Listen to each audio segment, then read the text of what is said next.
अस्सलाम वालेकुम रहमतुल्लाहि व बरकातहू। जी प्यारे दोस्तों, आज का मौजू है हमारा चुंगा। चुंगा या चवांगली ये इंतहाई कड़वी होती है। लोग उसे बतौर तरकारी पका कर खाते हैं। साइंटिफिक तौर पर उसे भूख बंद करने वाली दवा समझा जाता है। इसी बिना पर उसे वजन कम करने के लिए इस्तेमाल किया जाता है। शुगर और कोलेस्ट्रॉल में इंतहाई मुफीद है। ये जिस्म की हरारत में इजाफा करती है, जिस्म में कोलेस्ट्रॉल की सतह कम करती है। कई सालों से बतौर गजा खाई जाने वाली इस सब्जी की एक भी ऐसी रिपोर्ट नहीं वसूल हुई जिससे किसी मुज़र सेहत बात का इजहार हो। अब दुनिया में इसे वजन कम करने के लिए बड़ी सतह पर इस्तेमाल किया जा रहा है। ये ऐसी एंजाइम को ब्लॉक करती है जो जिस्म में चर्बी स्टोर करती है। रिसर्च में यह बात सामने आई है कि चुंगा पेट की चर्बी पिघलाने में बहुत मुफीद है।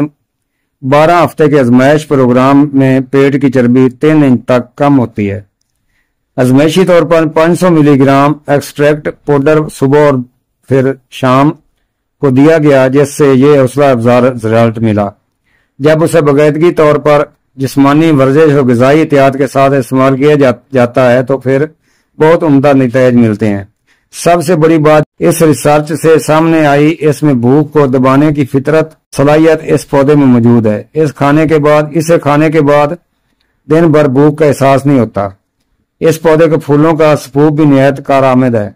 पाकिस्तान के कई इलाकों और खासकर पहाड़ी इलाकों में खुद रो पैदा होती है और इसकी काश्त में भी बजरिया बीज और कलम से भी कई इलाकों में शुरू की गई है।